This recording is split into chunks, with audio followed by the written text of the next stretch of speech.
Good morning, Minnesota DFLers, and welcome to the DFL Daily. Richard Carlbaum here, chair of the Minnesota Democratic Farmer Labor Party. I am really excited to be joined today by House DFL floor leader Jamie Long to talk about something exciting that DFLers rolled out just last week. Representative Long, thanks for joining us. Good to be with you, Richard.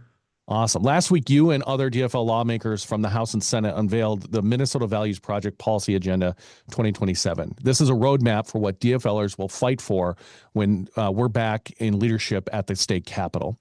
I wanted to dig into what's actually in it because this is a serious written plan, and I think people should hear it straight from you. I just have to commend you and your colleagues. We've been hearing a lot about Democrats need to be specific about what they're going to offer people. Every day when I'm on the phones, I'm hearing this from people. I'm going to be sending this to everyone who ever says, what are Democrats going to do? So let's start with that. Big picture. What is the Minnesota Values Project, and why put out a policy agenda now, more than almost a year before the next session starts? Thanks, Richard. Well, the Minnesota Values Project has been an effort that we've done for several cycles now, and it is our plan to run, govern, run. We are going to run on our values and our vision. We're going to pass the agenda that we have committed to the Minnesotans we're going to do, and then we're going to run on making sure that we tell them that we followed through. And so I think we did this to great effect in the 23-24 session when we had full Democratic control. We put out our vision for the agenda, the MVP agenda, in 2022. We won. We put that agenda directly into the top 30 bills that we introduced, and we proceeded to pass every single one of those bills in 1 year. So that is the work that we've shown that we've been able to succeed in, and that's why it's so important to us to be organized now to make sure that Minnesotans know what they're voting for and what it is we stand for. As we were talking before the call, Minnesotans are working harder than ever, but they're still struggling to afford the basics. And the thing about the Republican Party in Minnesota and nationally is that the cost of living is being driven by their choices, right? The choice to pass the big ugly bill that guts healthcare and shifts SNAP benefits, the choice of tariff wars instead of supporting farmers, and then, of course, the war of choice in Iran, right? These are all choices they're making that are hurting the pocketbooks of family.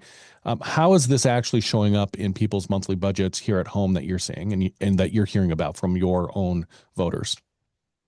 We know that affordability and cost of living is top of mind for Minnesotans. We're hearing it on the doors. We're hearing it across the state.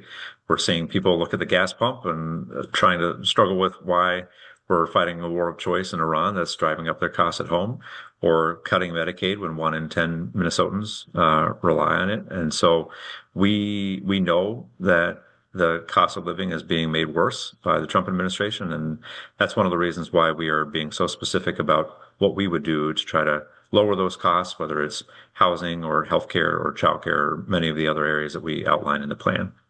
Yeah, so the plan starts, and I complimented you before the call today. The plan starts with the whole agenda on how do we actually lower costs when it comes to healthcare, housing, childcare, energy, all those things, groceries. If you had to pick one piece that would make the biggest difference for a Minnesota family right now, what do you think it would be and why? I'm going to pick two. So I was in Mankato last night and knocking for our great candidate Leah Hansen, who's running down there and going to flip the seat back for us. And she said the top issue that she's hearing on the doors is healthcare.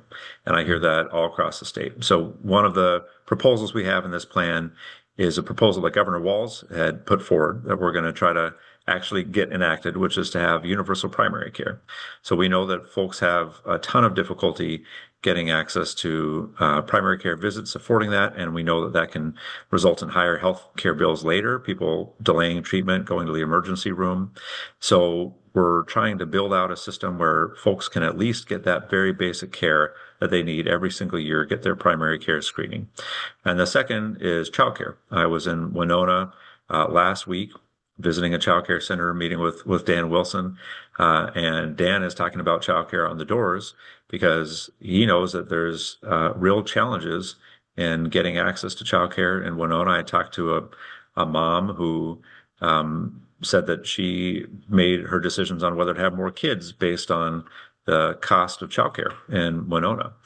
And so we have a plan for moving towards universal affordable childcare. And that's something we've seen other states do. New Mexico has done it. New York is moving in that direction. There's a terrific campaign called Childcare for All, which just launched in June.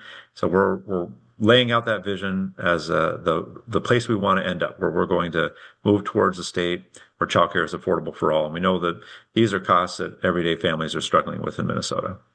Yeah, and I just want to lift up both Leah Hansen in Mankato, North Mankato, St. Peter. She's going to flip that seat back for us, as you said. And then Dan Wilson is a fantastic candidate over in Winona. He's going to flip that seat for us as well. So great candidates you're out there campaigning with. So Representative Senator Fraser, who's our DFL endorsed candidate for Hennepin County Attorney, when this was rolled out, said the whole effort is about proving that elected officials can actually deliver. And this is, of course, opposed to Republicans who don't have a plan at all when it comes to lowering costs. What's your answer to that? What can our listeners do right now before the 2027 session even starts to help make this agenda a reality? Well, share it with your friends, put it out there so that folks know what we're standing for. We have an executive summary, a little quick one pager that's easy to share around. We've got some graphics that folks can share out and use. And the hope is just that Minnesotans see the contrast that Democrats are fighting for them, that we're fighting up against corporate interests that want to jack up their prices and, squeeze every last ounce of profit that they can. And for everyday Minnesotans, and housing is another one that we are focused on here, where we're Senator Amy Klobuchar put out a terrific affordable housing plan as well, where we know that this is an impact all over the state, that we're seeing a lack of affordable housing that's making it difficult for people to stay in the communities that they want to. So we have actual concrete proposals that Minnesotans can rely on, that we have a track record of showing that when we say something, we're going to do it, we're going to get it done for them. And that's what we're planning to do in 27. Hey, Representative Long, I got some great news for you and folks on the call.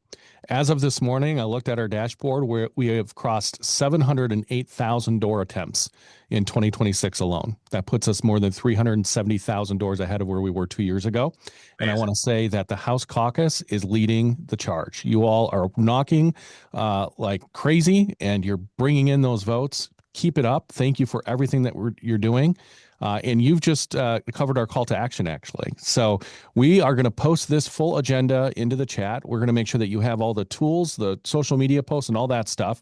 We'll be pushing this out on DFL Amplify as well. We really want to get this word out there that Democrats have a plan. Republicans plan to stand with Donald Trump. We have a plan to lower costs for Minnesotans, and we can't say that enough. We actually have a plan written down on paper that Minnesotans can trust in and rely on. And this is something that we're going to talk about from now until November 3rd. For 96 days, we're going to remind voters that it's the DFL that actually has a plan. Everything from this Minnesota Values Project to Senator Klobuchar's housing bill to Senator Klobuchar's rural economic bill to Senator Klobuchar's plan for healthcare. We have a plan, and I'm really proud of that. All right, so if you're knocking doors or chatting with neighbors, bring it up. This is the plan. Drop something in the Zoom chat right now and tell us, what do you like most about this plan? What area of focus do you feel like we need to talk about most at the doors and in our community, when we're at picnics and parades, when we're doing all the voter outreach, when I'm at Farm Fest next week? What do you think we should be talking about? We're going to drop a link to the full agenda in the chat, and we appreciate you helping us get the word out. Thank you, Representative Long, for being here today, and thank you for this amazing work. Thanks, Richard, and thanks to you all on this call for the great work you do to help support the party. And please come out and door knock with us. We're hitting the doors across the state to try to flip back the House. We're in a tie now. We need your help, and would love to see you on the doors with us. Jamie, I don't know if you know this, but the coordinated campaign mission statement is "Take back the gavels for Melissa." That is what's I love that. I love that. Thank you, everybody, for being here today. We'll see you tomorrow at 10:45. We have 96 days until the November 3rd midterm election. Let's go win this thing. Have a great day, everyone.